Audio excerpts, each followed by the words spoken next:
Welcome to this week's ACCP Emergency Medicine PRN Journal Club presentation. I'm your host, Christian Kroll, an emergency medicine and ICU pharmacist at the University of Iowa Hospital and Clinics. To view this recorded presentation, head to our YouTube channel at youtube.com/ACCP-EMEDPRN. And for PRN members, slides can be found under the Library Entries section of the ACCP Communities website. Today, I will be discussing the journal article titled Prophylactic Administration of Vasopressors Prior to Emergency Intubation in Critically Ill Patients. Throughout this presentation, I aim to first go over some of the current knowledge we have on peri-intubation hypotension and its management, and then we'll go over the study design and results, and then discuss clinical implications of our journal article. So to start off with a little bit of background, peri-intubation affects up to 40% of our intensive care unit ICU patients and emergency department patients who receive endotracheal intubation.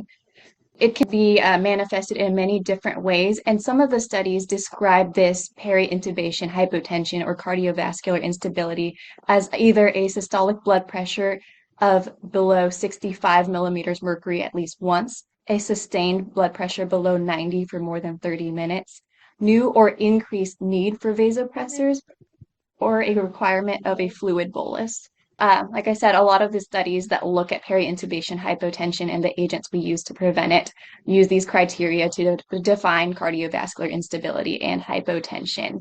And hypotension within the first hour of intubation is associated with higher mortality and longer length of stay. In a retrospective study of critically ill patients at Mayo Clinic, the overall hospital mortality was higher by 20% in those who had post-intubation hypotension.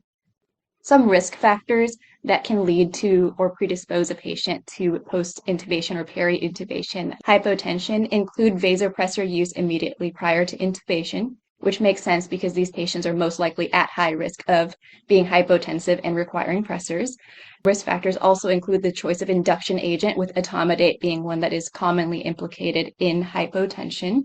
Additionally, patients who present with acute respiratory failure or cardiac arrest, higher Apache 2 or SAPS-2 scores, and overall higher severity of illness are at higher risk for hypotension purely from their disease states. And finally, patients who are above 60 years of age are at higher risk as well. So in preventing peri-intubation hypotension in our emergency departments and our ICUs, this tends to be more provider-specific or institution-specific regarding what agents we use. It's more clearly defined in the operating room, where we often see things like phenylephrine and ephedrine that are used at push doses as needed in response to hemodynamic changes in our patients. In the emergency department where I practice as a PGY2 resident, I see a lot of push dose phenylephrine, as well as sometimes a request for epinephrine. However, the role of these agents is not clearly defined in the guidelines, and as a matter of fact, the SCCM rapid sequence intubation guidelines state that there is insufficient data at this time to support the use of peri-intubation vasopressors for the purpose of preventing cardiovascular collapse in RSI. Of course, when a patient is looking like they may become hypotensive or at risk for that, we do tend to try to use agents to prevent that, but we don't have very clear guidance in the literature on what agents we should use, which are better, and what the potential side effects or long-term outcomes of those are. One of the larger studies that the RSI guidelines quote is the INTUBE study, which is the International Observational Study to understand the impact of best practices of airway management in critically ill patients. This was a multinational prospective cohort study that looked at 2,760 patients in ERs and ICUs who received tracheal intubation. So they looked at 197 different sites and aimed to quantify the adverse effects that come along with tracheal intubation. They saw that 42% of all of their overall patients experienced an adverse cardiovascular event, with most of these being hypotension. In this study, pre-intubation vasopressors and pre-intubation fluid boluses did not reduce the incidence of intubation-related hypotension. And because of this study and a few others that I will not be mentioning today, the RSI guidelines do not expressly recommend the use of prophylactic vasopressors in patients undergoing intubation. Which brings us to the study at hand, which, as I mentioned before, was published in July of 2023 in Critical Care Explorations. This journal article's purpose was to examine the association between the prophylactic vasopressor administration and the incidence of peri-intubation hypotension in the ER and the ICU. And so this is intended to add to the body of literature specifically to patients in the ER and ICU and narrowing the focus of the cardiovascular complications specifically to hypotension, which is what we tend to try to target when we're giving these agents. For methodology, this was a retrospective post-hoc analysis of two prospective multi-center randomized clinical trials, which were the BOUGIE 2021 and the PREPARE 2 trials, which I will be briefly going over here in a moment. So both of these studies were conducted by the same research group, the Pragmatic Critical Research Group that's based in Colorado. And between these two studies, there were 1,873 patients who received endotracheal intubation across 17 ICUs and 7 emergency departments across 24 hospitals in the United States between February of 2019 and May of 2021. The data in these studies, they had this data collection form that included a spot to record data on the use of prophylactic vasopressors as well as blood pressures in these patients. And so because of this, both of these studies had data that our current investigators were able to pull from. It's important to note, though, that these two studies were not expressly evaluating the use of prophylactic vasopressors. They just happened to have the data that we were looking for. And in both of these studies, the vasopressors were given at the discretion of the clinicians. The doses, the parameters were all at the discretion of the clinicians taking care of the patient at the bedside. So going a little bit more into detail about these trials, the first one is the BOUGIE 2021 trial, which evaluated the effect of using a bougie compared to a stylet in rates of successful intubation on first attempt amongst the critically ill emergency department patients getting tracheal intubation. So this was a randomized controlled trial of 1,102 adults who were getting intubated, and they looked at patients across 7 emergency departments and 8 ICUs across the U.S. The median age for these patients were 58, and they were mostly male. And again, they were primarily looking at just the first attempt successful intubations, and there was no difference between the two styles. However, in the background and some of the data that we're interested in for the purposes of our current journal club, they saw that 12.2% of patients in the BOUGIE group had cardiovascular collapse compared to 16.7% of those who had the stylet. This was not statistically significant. In the study, they defined cardiovascular collapse as a new systolic blood pressure below 65 millimeters mercury in the first 2 minutes, or the need for new vasopressors in the first 2 minutes, or a cardiac arrest within the first hour of intubation. Also to note, these patients, amongst the overall group, 69% of them received etomidate and 33% received propofol. The next study that our journal club authors drew data from was the PREPARE 2 2022 trial, and this compared the effect of giving a fluid bolus prior to intubation and seeing if that helped prevent cardiovascular collapse. So this had a little bit more to do with the current outcomes that we were looking at in this new study that we're evaluating. So here they looked at 1,000 adults receiving intubation across the same patient population, essentially.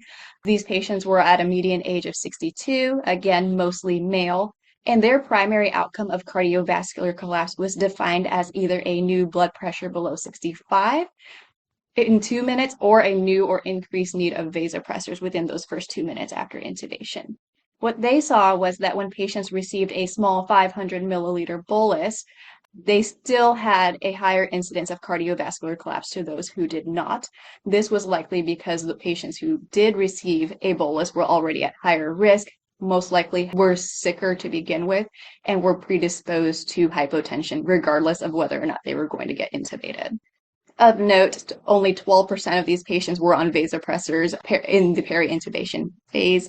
77% got etomidate, and 10% received propofol as their induction agent. most of these patients were not hypotensive at baseline, but when you look at their baseline characteristics, they did have illnesses and other factors that predisposed them to hypotension at the time of intubation. So for the present study that we're evaluating, this was a propensity score match retrospective cohort. So they pulled all of the patients from the Bougie and the Prepare2 trial, and then found all of the patients who received prophylactic vasopressors, and then matched them on a one-to-one basis to patients who did not receive vasopressors, but did have similar baseline characteristics to the patients who got vasopressors. And so they matched them based on what they called the conditional probability of receiving vasopressors, which were based on these 13 factors that I've listed below. So these were patient age, whether or not they had a history of hypertension, CKD, COPD. They matched them based on their severity of illness, based on their Apache 2 score, whether or not they had a sepsis diagnosis that may have led to the events leading to intubation, whether they were a trauma patient, COVID-19. They also matched patients based on their pre-induction oxygen saturations, blood pressures, whether or not they had a vasopressor infusion already going prior to intubation. They matched based on induction agent, bag valve mass ventilation receipt, as well as enrollment in the Prepare2 trial, which, as I mentioned before, involved patients potentially receiving fluid boluses. So they determined a satisfactory match as a patient having a less than 0.1 standardized mean difference to their match. And so they really aim to match patients across all 13 of these covariates so that any patient who received vasopressors was very closely evenly matched to a patient who did not receive vasopressors, and we could control for all of these covariates. The population in question included adult patients who were either in the Bougie or Prepare2 trials who received endotracheal intubation with planned use of sedation. They excluded the same patients as the two Bougie and Prepare2 trials excluded, with the addition of one other criteria, with that being cardiac arrest preceding intubation. And this was because when a patient does experience cardiac arrest, it would have been very hard to really evaluate hypotension in that setting, since we've moved on to more of a code situation. So to recap some of those exclusion criteria, they did exclude patients who had intubation needs that might have prevented us from being able to collect adequate blood pressure data. They also excluded those who had contraindication to the interventions in the parent trials, as well as those who were pregnant or incarcerated. So the intervention or exposure of interest was yes or no, did these patients receive prophylactic vasopressor?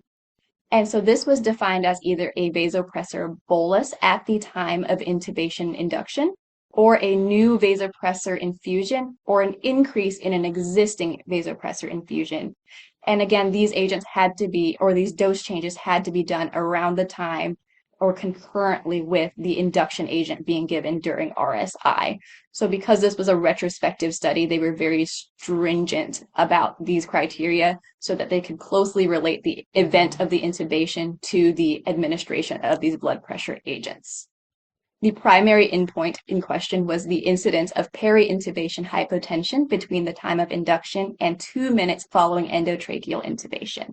And this study, interestingly enough, only defined hypotension as any systolic blood pressure below 90 millimeters of mercury. So they looked at just the 2-minute time frame after induction, and they only looked at this 90 millimeter mercury blood pressure parameter, which is interesting because in the Intube data and as well as some of the other hemodynamic RSI studies, they usually define systolic blood pressure below 65 for one measure as being hypotension, or a sustained blood pressure below 90 for 30 minutes as being hypotension. So this was a little bit more of a liberal definition of hypotension, and I think this was likely because of the more stringent time frame as well. Secondary endpoints included the change from baseline in systolic blood pressure from baseline to lowest recorded value. They also looked at the rate of new initiation of vasopressors or dose increases in the vasopressors.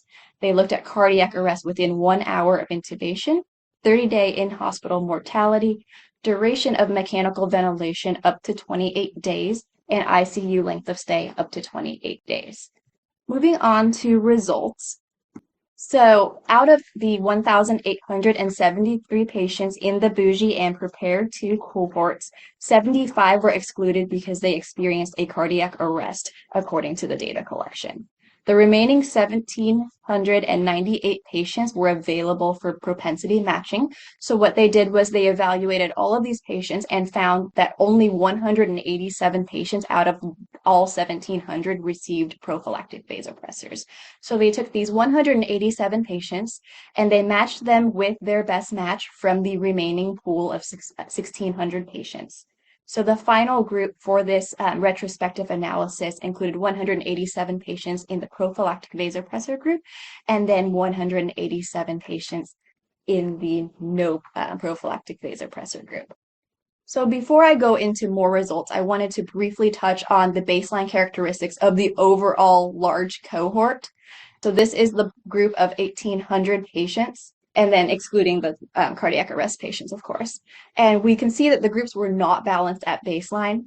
The patients who received vasopressors out of the large cohort tended to be older. They tended to have a lower pre-induction systolic blood pressure. They were more often in the ICU with a diagnosis of sepsis, a higher Apache 2 score, and more of the patients who did not receive vasopressors were actually admitted for trauma. Regarding the trauma admission and the difference between groups there, I think it makes sense that more patients in the no vasopressor group were trauma admissions because typically in trauma, patients may be allowed to be permissively hypotensive to prevent exsanguination. And because blood products tend to be more of the mainstay of therapy there compared to pressors. But based on this, the groups were overall unbalanced beforehand. Patients who received vasopressors tended to be sicker, and this made sense based on risk factors for peri-intubation hypotension. When we take out the patients and we go on to the propensity matched group, overall they were able to match most of these characteristics. However, a few more patients in the no vasopressor group had COPD, and again, there were more trauma patients in the no vasopressor group. But overall, in this smaller propensity matched cohort, the median age was 61 years old, majority were male. Pre-induction systolic blood pressure was 110 millimeters of mercury. Most of these patients were intubated in an ICU, with the primary diagnosis being sepsis, Apache 2 scores of 22 to 23, and most of these patients received etomidate as their induction agent. The primary outcome of this study was peri-intubation hypotension, and in the propensity matched analysis, there was no statistically significant difference in peri-intubation hypotension. There was a numerically higher incidence in the vasopressor group, but this was not significant. And this made sense that there was no difference because we ended up really balancing out a lot of the risk factors that lead to hypotension when we did the propensity matching. Interestingly enough, the rate of hypotension here was 40% in the vasopressor group, which is in line with the previous studies that look at a wider time frame. So it seems almost as if in this study, there was a higher rate of hypotension in the first 2 minutes following vasopressor use. But I think it was because they had a looser definition of hypotension, with patients experiencing just one systolic blood pressure below 90 being included as having experienced intubation. For secondary outcomes, there was no difference in the change in baseline systolic blood pressure.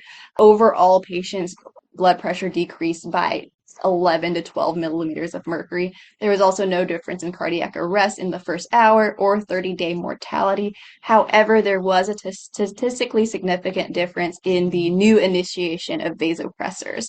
So patients in the vasopressor group were more likely to have new vasopressors added on or an increase in vasopressor dose compared to those who did not. There was a subgroup analysis that took out all the patients who were already on vasopressors and only analyzed 84 patients in each group who were not previously on vasopressors. And when they removed patients who were already on vasopressors, they saw actually no difference in new initiation of vasopressors. Here is a graphic of the survival of 30 days, and as you can see, throughout the 30-day time frame following intubation, there really was no significant difference in mortality between those who received prophylactic vasopressors and those who did not.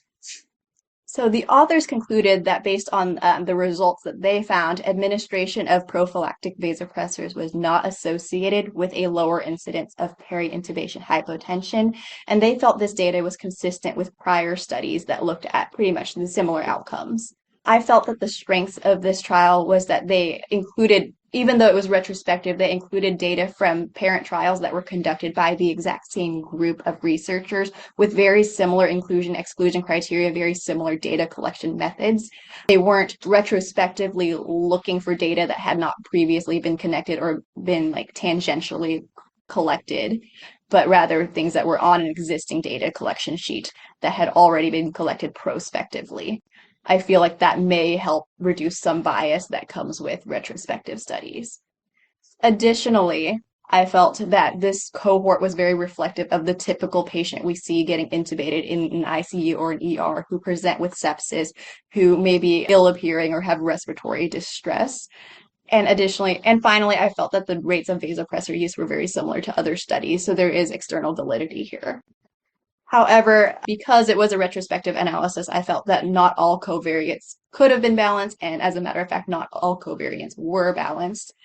Throughout the study, it felt like there was really confounding that just would persist throughout every step of the data collection, because those who received vasopressors in the original cohorts were definitely predisposed to poor outcomes. They were sicker to begin with. They might have already been on vasopressors. When we try to account for that, we took out a lot of those baseline differences, and it really didn't give us meaningful data. Additionally, I felt that the study did not do a great job of evaluating the effects of different vasopressors. It would be interesting to see if maybe going up on an infusion compared to giving a push dose of phenylephrine or a push dose of epinephrine would make a difference in post-intubation hypotension as well as outcomes down the line. Additionally, I felt that the limited time frame made it difficult for us to really evaluate if maybe there was hypotension later on. Other studies use a 30 to 60 minute post-intubation time frame. I understood that they narrowed down the time frame to get rid of some of the confounding that might come from maybe sedation, infusion starting, or other interventions happening in a retrospective study. But this prevented us from really seeing long-term effects in an ER setting or in an ICU setting where we're potentially emergently intubating a patient. Can be difficult to maybe check a blood pressure every 10 seconds or every 30 seconds. So I'm curious about how many patients only had one blood pressure reading in the first 2 minutes, or how many patients had 10 or 12 blood pressure readings in these 2 minutes. I think that might make for some different outcomes if we had that information. And then finally, like I've mentioned, there really was no standardized frequency of blood pressure measurement. And so we're not sure how much of that data was accurate, whether or not patients were more hypotensive at times and they just weren't catching it. So my bottom line is that I felt the data from the study is not sufficient to demonstrate a benefit in using vasopressors. I also feel like it is not really a sufficient deterrent to using it either, because of all of the confounding that happened. Patients in these original cohorts had more risk factors for hypotension. They had more higher mortality risk to begin with. And so for me, I feel like there's insufficient evidence to go for or against prophylactic vasopressors in our patients. I think that we should continue looking at the whole patient and deciding whether or not we need a little bit of help at the time of intubation, and that it should still be up to the provider and the team at hand. So these are my references, and I would like to thank Dr. Supreme for her help on this journal club. With that, I am happy to answer any questions. If you have enjoyed this presentation content and would like to hear more, subscribe via your favorite podcasting app. Additionally, make sure to check out our YouTube page for all recorded presentations. Thank you for listening to this week's ACCP Emergency Medicine Journal Club presentation. Join us weekly for review and discussion of new journal articles in emergency medicine. This podcast provides general information only and does not offer individualized medical or professional healthcare services, including pharmaceutical advice. The contents and materials in the podcast are not intended to be a substitute for inpatient pharmaceutical advice, diagnosis, or treatment. And the use of the contents and materials in the podcast does not constitute a pharmacist-patient relationship.